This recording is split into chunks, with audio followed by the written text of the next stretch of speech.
For more content and training on telling personal story, go to ramiro.me/show.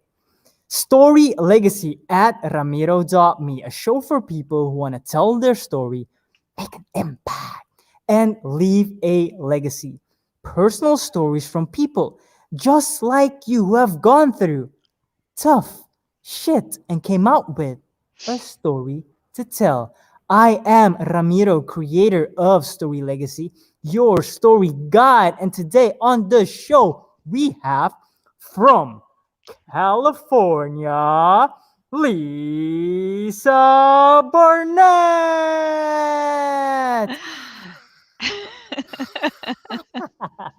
Hey, Lisa, welcome on the show. Hi, Ramiro. It's great to be here with you. Yeah, thank you for coming on. So I like to get into it right away to the tough, difficult, deep dive questions. And one question I like to ask to start the show off with is what has been one of the biggest challenges you've gone through in life? Well, when I was a teenager, my two best friends died. And so when I was about 13, so kind of weird long story. I was born awake. So what that means is when I was about 3 years old, I had this crazy ass epiphany. I was like, oh my God, I'm trapped in a body. And I told my mother I wanted to go back. And of course, my mother was like, uh, sure, honey, you know, sorry, nowhere to send you. Um, so, so I've had this odd awareness all of my life. So when my first friend at 13 had she had a brain tumor, and so she had brain surgery and went into a coma. And I had another epiphany, which was like, I should be able to heal her. I'm a healer, right? I'm 13, right? And so I thought, what could I do? I can pray. I don't even know how to pray. I was born, raised by a bunch of agnostics. And so I never went to church. I didn't even know, how do you pray? I don't know what to do. What do I do? Anyway, I felt very bad. She passed the next day, and I felt really, really guilty. I felt terrible, like it was my fault. I should have been able to save her. So that was huge, and I literally started to study because of that. So I was living in California back then. It was 1969, and it was an interesting time, especially in San Francisco where I was, and there was all sorts of interesting spiritual books coming out. The Maharishi was just bringing transcendental meditation to the U.S. The Beach Boys and the Beatles were getting involved with TM, right? There was all sorts of interesting stuff coming out. And so I literally started studying and continued studying philosophy in college. And then these are like my soul sisters. These are people that I felt like this is my soul family I've known forever. And Shubi, who was she lived across the street from me. We spent every single day together, walking to school, walking home, spending nights together, everything. She died in a freak car accident, and I basically told the universe, to F off. And I'm just like, I'm not doing whatever it was I came to do. Like, I know I came to do something because I'm awake, and I'm not doing it because you guys just totally took all my friends away from me. Whatever I came to do, I'm not doing it. I was quite angry and pretty stubborn. So yeah, so that was a big kind of crazy chunk of my life. I took a right hand turn and decided not to be the healer that I thought I had come to be. Wow, okay, you just sharing that, I just got chills and I love I love that. When you're born awake at 3 years old, you realize I'm trapped in a body. Send me back. Where's the print out the Amazon return postage? Send me back. Right? I, Oh, well, nowadays you do heal people, right? And you work with the akashic records, yes, right? I do. Then I bet that's been a long journey from that shift where you said to the universe, fuck off. You took my soul sisters, Yep. and I came here to heal, and I will not do it. Right? Right. so, Yep, so absolutely. so then fast forward how many years later, it's you now being embracing that role and that mission as a healer. And so how was that shift? How long did it take? What were the events and the experiences that led to that embracing of your mission? Yeah, so it was probably about 15-year process because I at that point I was living in San Francisco. It was a pretty wild time. We're looking at the, mid 70s, early 80s, and sex, drugs, rock and roll ruled the world, ruled my world, right? I got a job as a bartender in San Francisco. I was finishing art school. Um, I got a good job. I actually ended up in advertising as a production director for a lot of years. And I decided I'm going to do whatever it is that humans do, right? I was kind of a strange person. I was like, what do people do? What do people come to do? Right? Like, and well, it looks like in my world, they come to party and they go, and I love to travel. I went off to Europe by myself for about 3 months when I was about 24, and then I came back and I got a good job, and I kind of went down that crazy road. I worked in advertising, three martini lunches, all those crazy things. Not to mention San Francisco again, sex, drugs, rock and roll. So really a good 10, 12 years later, I was pretty sick. I had really kind of trashed my body and had chronic fatigue and was really kind of starting to struggle physically with this, chronic illness. And I finally found an acupuncturist who could help me because, again, really back in the 80s, I mean, if I'd go chronic fatigue, doctors would look at you like you were nuts, like there's no such thing. I had a doctor tell me that they didn't believe in candida. And I was like, how can you not believe in candida? Babies have thrush. We have yeast infections. How can you not believe in it? I mean, this is not okay. You might not believe that I can talk to the Akashic record keepers. I'll go with that. But you can't believe in something that you can take a swab of and, see? But their attitudes was like, well, sure, you could, but so you can clear that thrush, you can clear that yeast infection, but it doesn't go systemic. It doesn't create a chronic illness. I was like, you guys are idiots.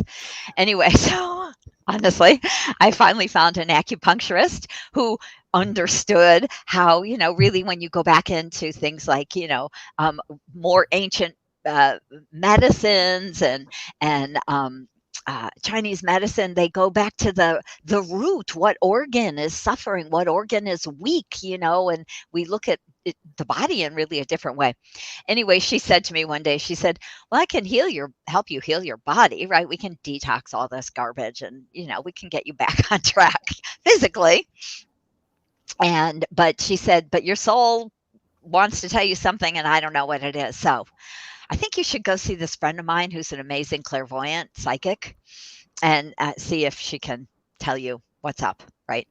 So, so I'm in my 30s and I go and see this woman and she does a deep trance reading for hours. She went on for almost 3 hours. Honestly, I booked an hour session and she talked for 3. It was like apparently my soul had a hell of a lot to tell me, right? I'm just sitting there. I'm like, okay. And at one point, she kind of opens up her eyes and she looks at me and she's like, "You're a healer." And I'm Okay. like, "No, I'm in advertising."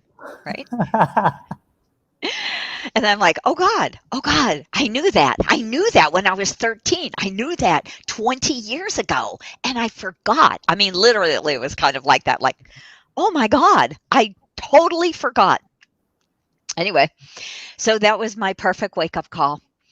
And I eventually quit my day job and and started studying healing. And I studied with her, with the amazing healer for probably almost 6 years or so.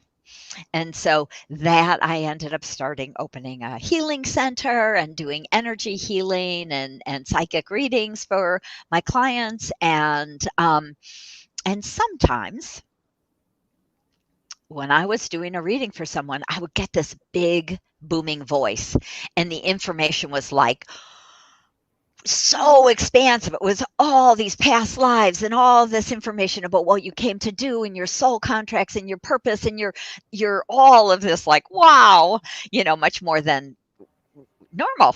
When I was more doing a psychic reading or an energy healing for somebody, it was a little more around the body. This was like, wow. And so that actually went on for almost 5 years before I figured out that the beings that were talking to me were the Akashic record keepers. Mm. So I was a little slow on the uptake there. Nobody can, I would just say a little dense from time to time. That's why it's been a whole life path for me, right? They gave me a lot of time to figure it out. But part of what had happened was that my healing teacher, the woman who I originally worked with for 6 years, taught us about the Akashic records, which was already rare back then. Now in 2021, most of the spiritual people I meet are like, oh yeah, I know about the Akashic records, I've had a reading, something like that. But imagine back in the 80s, nobody knew what the Akashic records were, really. It was hidden knowledge. It was ancient hidden knowledge. And so my teacher had said to me, you can go up to the gates of the Akashic record, which are the library of a person's soul, and you can ask that person's record keepers to give them energy after you do an energy healing for them. But you're not allowed to go into the records. And so I was like, okay, what did I know? Okay. I was young back then and I didn't know any better. And so when she said you can't go in the records, I was like, go, great. I go up to the gates. I see this big stone building. I see these, like ancient wise people come out, and I could see energy come down into my client's crown chakra and down into their body. And I'd be like, great, thank you. That was perfect. And that was it. But the truth is that the Akashic record keepers, who are the beings of light that keep the collective records, pulled the energy away from Earth back in the Dark Ages. So back around 1000 AD, when we were misusing all the information, people were using access to this kind of more expansive information to win their wars, to find people's gold and jewels, to, take over the world. And so the record keepers were like, okay, you guys, low energy, you shouldn't be accessing this information. We're pulling the energy further away from the planet, so you can't access it anymore.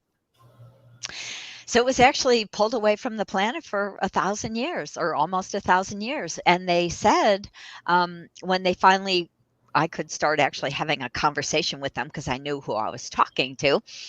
They said, please help us to bring this information back to humanity, because this is your birthright to have this information. And now the energy and the vibration of the planet has risen, Yeah. is higher than it was in the Dark Ages, a lot higher than it was in the Dark Ages.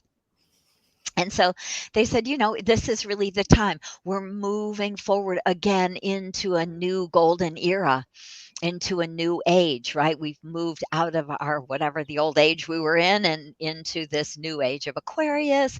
And there will be, I think, a lot of years of golden age. And so that's what their request was all those years ago to me. And so I told them they were crazy. They had the wrong person. And Still a little pissed off, let me say, still a little unsure about how this was supposed to play out. But I said to them, I was like, okay,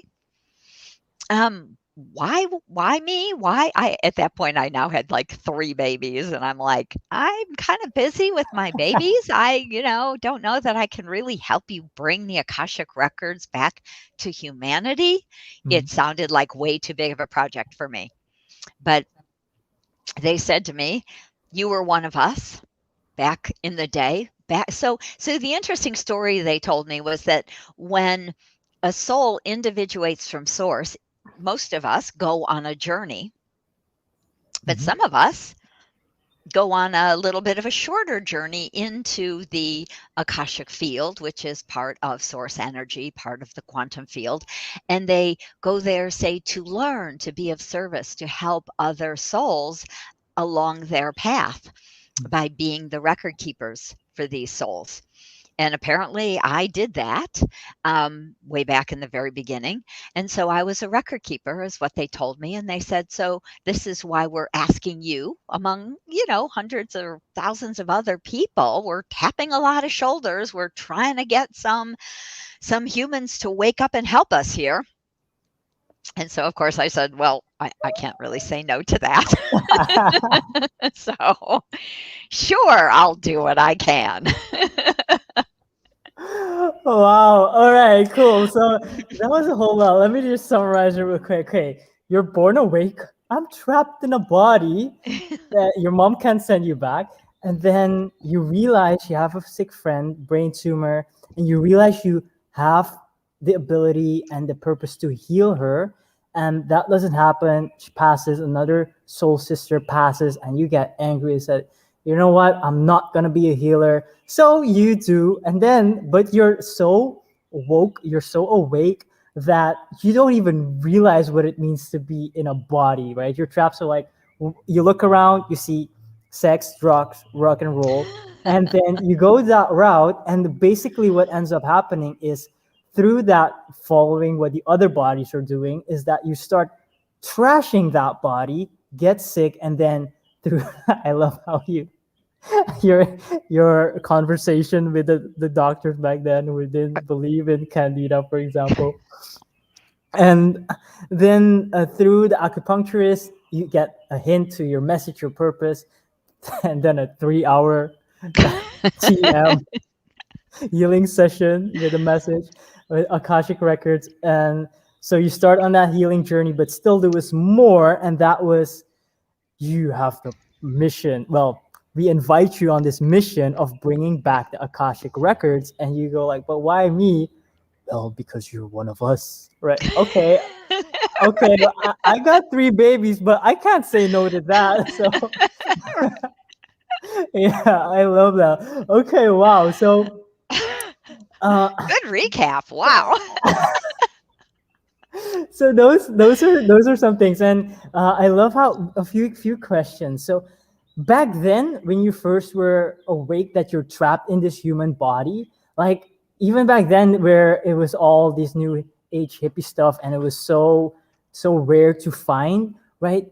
I imagine that must have been very lonely, because was it difficult to find people to relate to? Um, Boy, yeah, off and on through time. I remember back when I was in high school, um, I had an older brother and he had older friends. And so all my friends were a lot older than me. Really, I was in high school, they were in college, they were out of college. Mhm. They were happy to listen to me rant about all the weird stuff I was reading. It was kind of a strange. So I always was very accepted by my friends and even my family. Oh, Um, wow.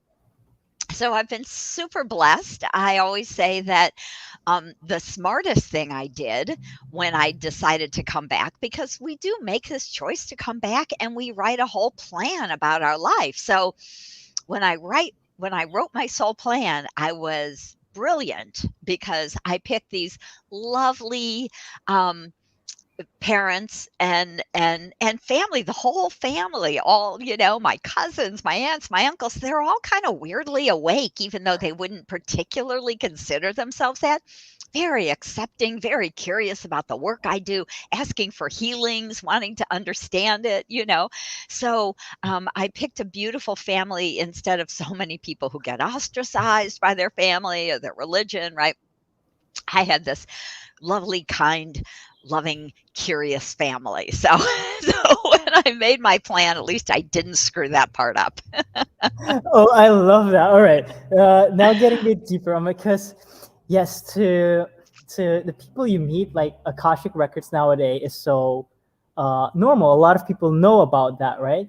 And especially in who are into healing, clairvoyance, into spiritual growth, development. And yet there's still, for a lot of people, that is such a foreign concept, like akahu, right? Right. And then, so to break it down, how would you describe and define, what that is, Akashic Records? Right. So the simple definition is that each and every one of us have our own Akashic record. And when we individuate from source, everything we ever do or be, every place, dimension, planet, including Earth, but not certainly not exclusive to Earth. Everything we do is recorded in this etheric field that we call the Akash or the Akasha. And so it would be, if now you could imagine, say you had a video camera strapped to your head, if you had a GoPro, every day recording everything you did, and every night you just upload it to the cloud. Well, that cloud is your Akashic record. And it really makes sense because actually, Akasha is a Sanskrit word for sky or ether.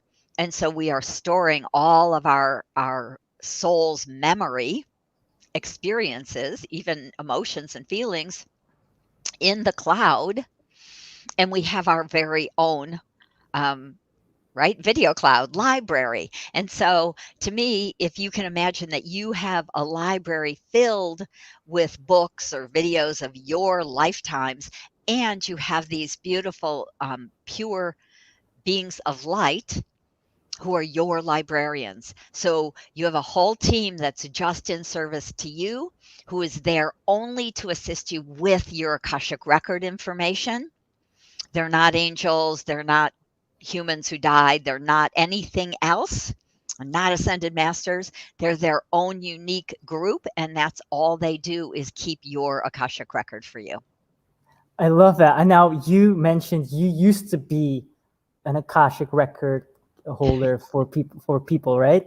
Yep. Now, I love how you simplified that metaphor and used it for concepts we use today. So basically, to repeat what you said, um, your spirit, your soul, detaches from source, gets into these journeys, lifetimes on Earth, not on Earth, human bodies, not human bodies, and the Akashic records, like that spirit, that soul has a GoPro, a spiritual GoPro attached to their head, and it's recording every minute, every second, and that's being uploaded to the spiritual cloud, and that spiritual cloud is called the Akashic records, and then we're beings, Akashic record keepers who manage those. Those are the librarians or would you call them? Yeah. Anyway, librarians who keep that organized. I love that metaphor. It's so simple. It's such a great analogy. All right, thank you.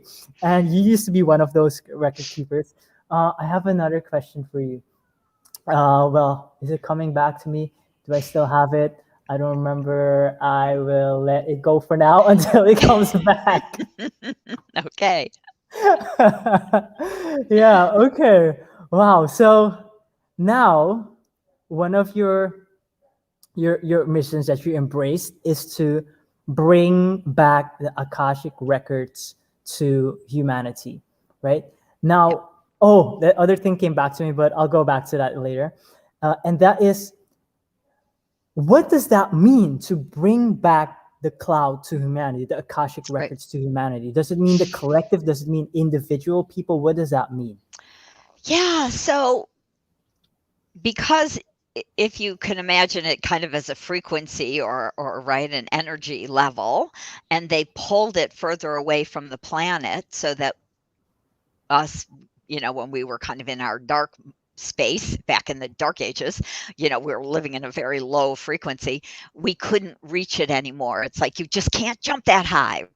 So basically the concept is that we are anchoring, is the way I see it. It would be almost like if you had a hot air balloon and you had ropes and you could anchor it down to the ground, and the hot air balloon was still maybe 20 feet high, but it was connected and anchored here, and it couldn't go any higher than 20 feet, say. So we've connected it in a sense where it's high enough that many people can get there, but it's not low enough that people will abuse it or misuse it. So part of it is about energetically helping to anchor the energy back to the planet. And the way that I do that is by talking incessantly about it. And of course, I teach people how to access their own akashic records. And that was the big piece, is they wanted me to teach humanity how to do this. So it was kind of, again, like, humanity, really? We got, whatever, 7 billion people. I'm how the hell am I going to do that, right? But, again, they're just, one step at a time. There you go. And so they said, we'll give you a process. They said, you're very galactic. You've lived in many different, um, other worlds. And so we will give you access keys that are connected to other worlds. So kind of complicated to say. So they gave me what they call the 5-step wisdom prayer system. And it is simple because there is an access key to open the Akashic records. And that access key is a sacred prayer. Okay. So by saying a simple sacred prayer, you can energetically move into this higher realm and connect to your Akashic record keepers. And they didn't just give me one prayer, they gave me 6 prayers. They actually want me to give me 8 prayers, but I just haven't gotten around to the next 2 yet. Coming soon, I'm sure. But so the prayers are connected to other worlds or dimensions. Like there is a Pleiadian prayer, an Arcturian prayer, a Syrian prayer, a galactic traveler prayer, Orion prayer, and angel prayer. I think that's all 6 of them at the moment, right? So if you're a star seed from Arcturus, that access key, that sacred prayer, will resonate really easily with you and make it easy for you to go into your Akashic field. And if you're more Pleiadian or Syrian, same thing. You kind of have this key that opens the door to your Akashic record, and it's very connected also to your soul's lineage, right? This bigger lineage of who you've been in other times and worlds. Now, I believe we're all star seeds. We've all lived in many other worlds and dimensions. And so I also say it's kind of like, sometimes people are like, what if I don't know what I was? It's like, you don't have to know. This is a good way to actually even learn some of that information, because when I teach my workshop, I give you 3 access prayers and we try them on and we see what we get and what they feel like. And if we get more information with A, B, or C, right? And then we start to go deeper. So we're learning and we're experimenting as we do this process. But the truth of it is, they're all keys into your Akashic record. And so the question is, do you like to sit in a rocking chair or on an overstuffed couch? Or do you prefer, to sit in a hammock? It's almost like picking an energy place to sit while you're reading your records. I don't know if that all makes sense. It's a little complicated, but this is why they've given us a variety of access keys to make it easier for more and more people to access their own Akashic records. It makes sense to me, but I see how it can be a little bit on the complicated side. Yeah. So let's break it down. First question, which of the 6? You said you're a Galactarian? Galactic traveler. Galactic traveler. So that's one of the 6, right? Yeah. Yeah, all right. So that's yours. All right, cool. Now, you're just taking a step backwards before we go into the keys. Is your so part of your mission is twofold. It's one, bringing those that level of the clouds, well, that big cloud, but also each individual has their own library, right? Bring all those libraries, the collective akashic record, anchoring it down like the hot air balloon, right? Bringing it closer to earth, to the human frequency. So that's Yes. part of it, but not low enough, you said, so that it can be abused and misused. Right. So that's part of it. Lowering, anchoring down that frequency, that akashic frequency. And then the other is then helping individuals, people, to now access that. Because even if it was too high, they could still not be more of a challenge to access, and now help them. So one, lowering is that, and second, accessing, helping individuals access that. And then we get into the keys, and there's still two more to come for the eight. But will there be another two, like 10 keys after that? I Maybe. wouldn't But be surprised. I would. So yeah. basically what I notice is, again, 20 years ago people didn't talk much about kind of the galactic worlds. If you believed in, ETs or other worlds, you were really far out there, right? So again, over the last 20 years that I've been like talking about this on podcasts and radio shows and summits and stuff, it's gotten more and more and more common. And now I think that most people who are on a spiritual path, or a lot of people on a spiritual path, also realize that not only do we live hundreds and hundreds of lives on earth, we live hundreds and thousands of lives in other worlds. I mean, look at how many galaxies there are out there. We are busy. And so I think so many people have come to believe that they are or have lived at some point on a different planet or world or dimension, and that we're really all star seeds.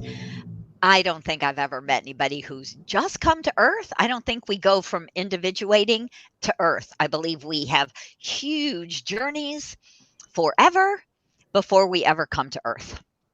All right, cool. Now, the definition of a star seed, from what you said, is that a spirit who has been through different dimensions and galaxies, right? All right, that's a Right. star seed, not just Earth. All right. And you believe most of us have been through those galaxies. All right. So now, breaking down the keys a little bit more in layman terms, is so because we've had all of those experiences on different galaxies and different planets, right? And then so we have, let's say, different lifetimes and thus different libraries that are connected to, yeah, those other dimensions and galaxies. And then those seed phrases, those prayers, those one of those keys, they are just a way to tap. And you mentioned the chair. It's kind of like it's a certain song, a certain frequency, a certain flavor that Mhm. resonates more with someone in this particular moment. And from that place, we then access all the libraries of all the other dimensions and not just that one dimension, right? It's just that, But only of you, right? So you yeah, can yeah. go into your Akashic library, your personal library. I'm going to say that for most of us, the majority of the information is about our human lives because we're experiencing this thing here, this challenge, I don't know, this world.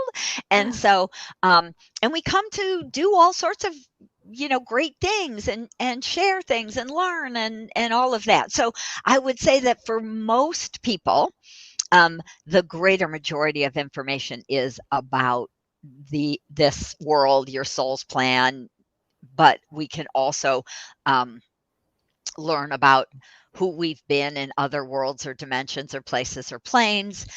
So, yes, that whole library of you is then available to you.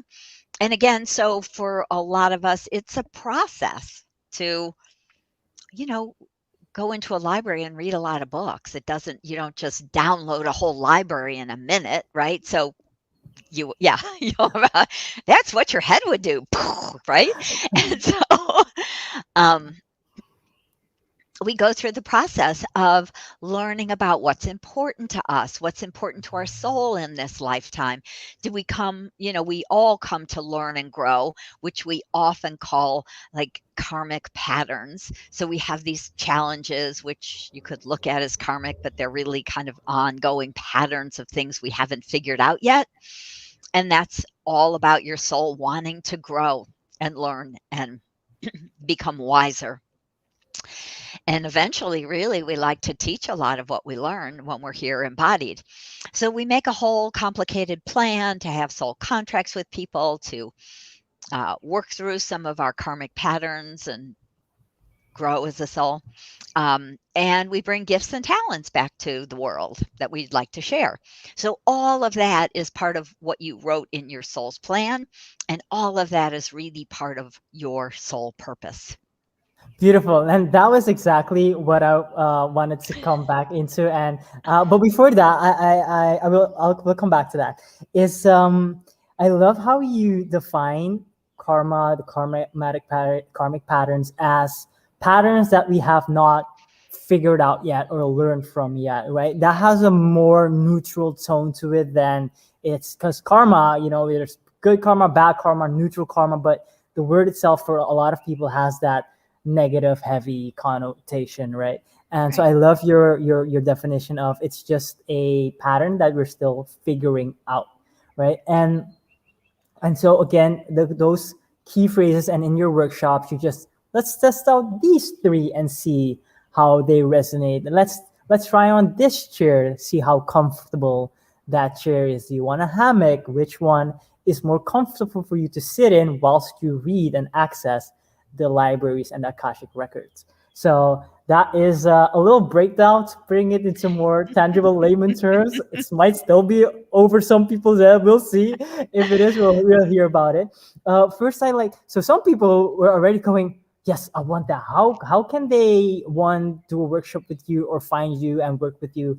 Where how can they do that? Where can they find you? So the easy way is just to go to my website, which is akashicknowing.com.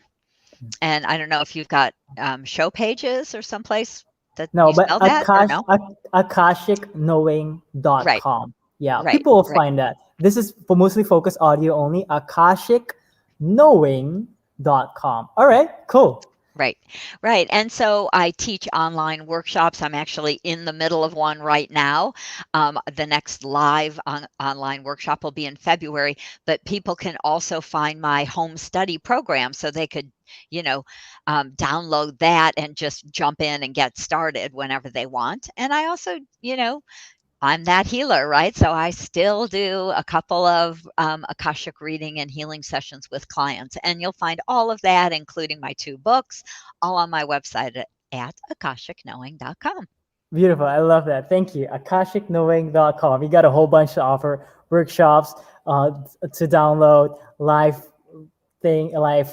classes, and even the one-on-one clients, akashic healings and readings, right? So all right, beautiful. I love that. Now you mentioned something else on the plan we have when we come. So again, that to me also is, it makes sense. I know it, that's normal, but this is so important because a lot of people still have that saying of, you don't choose your parents. And this concept of a plan is actually the opposite, right? So you mentioned you were wise enough, creative enough, insightful enough that when you came down here, you chose the right people to and included them in your plan here in this human body right now. So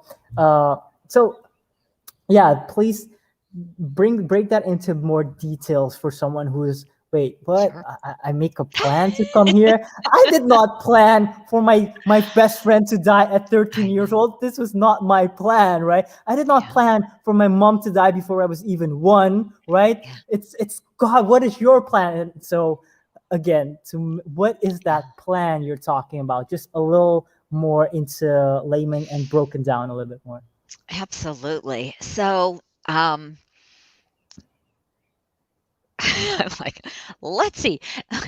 This is the third book I'm writing right now, so that'll be out next year. But So the idea is that we are ancient and wise souls, and we actually have so much information that we would like to utilize. We want to share those gifts. We want to use those talents that we've honed over 20 other lifetimes here on Earth or lifetimes in other worlds or dimensions. Um, we want to support people. We want to, have love in our lives. We want to have, well, we all have some kind of parents, right? And many of us go on and have families, whether it's a significant partner, or some of us have children, et cetera, best friends, all of that family you get to create if you'd like. So lots of kind of ideas and concepts that we would like to put into our soul plan.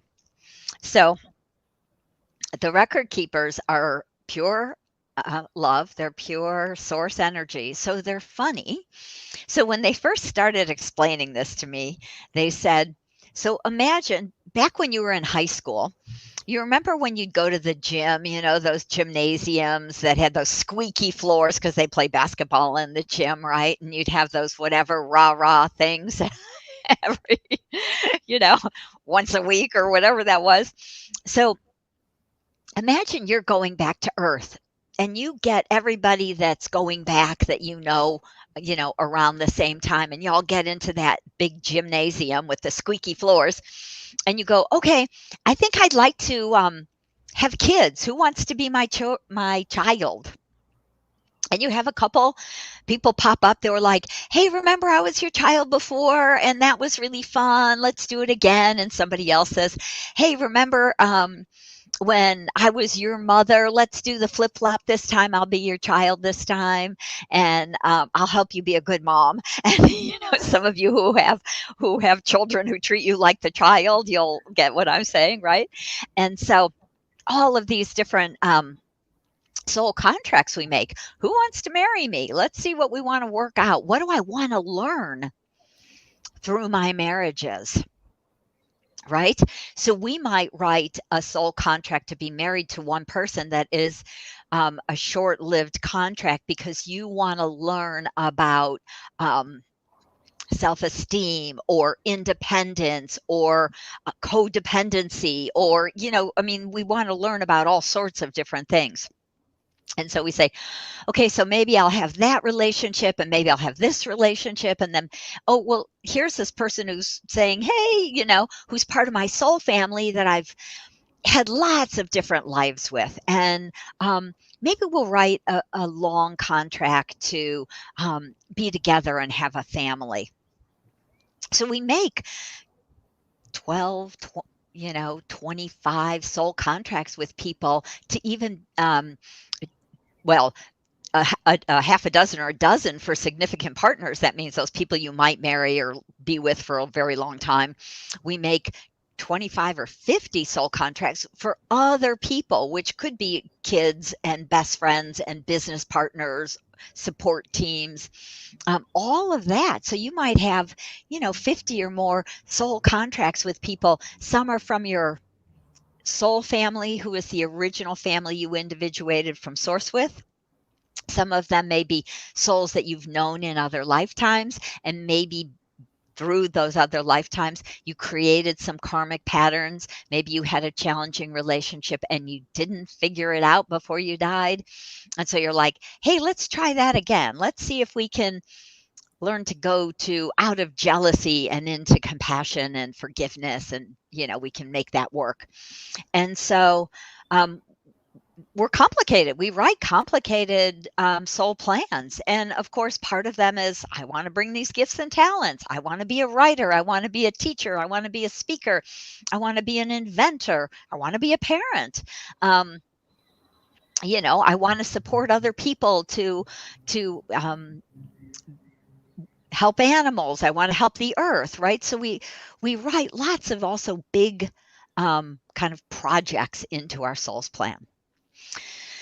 And so it's not just a simple, what one thing did I come to do? You've come to do it all. And that's part of your purpose.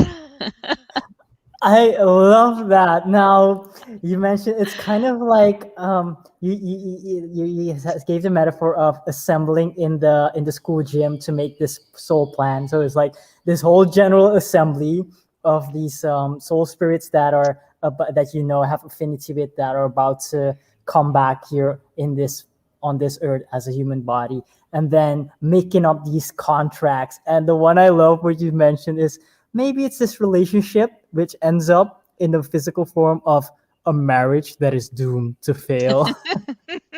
Right? Yeah. So all right, yeah, that's that makes so that so if understanding that, you know, gives us another insight and perspective on how we view relationship. And yes, we do choose our parents and our kids and our spouses on another, let's say, like spirit soul level, Right. right? And yeah, yes, we do. And I think it's important to also know we sometimes pick challenging parents because we want to help them or support them. We want to be the love or the light in their lives to maybe help them overcome their addictive patterns or their anger or whatever their challenge might be. So we may pick a really challenging family to support them, and or we may pick a challenging family or parent to learn also and grow in some sort of way. So I know there's a lot of light workers here on the planet who have picked parents who have abusive tendencies, whether it's right emotional or physical or sexual. It's a trauma to those children. And the child or that soul's plan was to understand that pattern, to possibly complete a karmic pattern, which means they may have been that to other people in other lifetimes, right? So they're not here to be punished. They're here to understand and complete a cycle, and often to understand to a level that you can maybe go out and help other people understand or heal that trauma.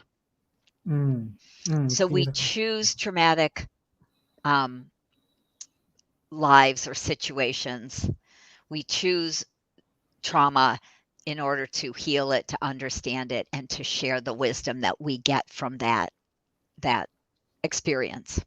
Mm. We choose those traumatic experiences lives to complete that learning and to share it with others who experience it right now. Beautiful. Okay. Wow. Thank you, Lisa. So we're about to wrap up. A question. One of you. You may have already said this, but just for emphasis' sake, again, if you had a message to share for people today, tomorrow, 1,000 years from now, and actually for the Akashic records, what message would that be? You are really and truly an infinite and wise soul. And when you can step into that empowering concept, we can truly open to the greater wisdoms of the universe. And your Akashic record keepers are here to support you in all of that, in your growth, in your learning, and in fully actualizing who you are as that beautiful infinite soul. Hmm. Thank you. Thank you, Lisa. All right, this was Story Legacy at Ramiro.me. So, Lisa, now we are going to end on a kapow. Are you ready? I am ready. You know how now? Kapow! Kapow! All right, thank you. Ending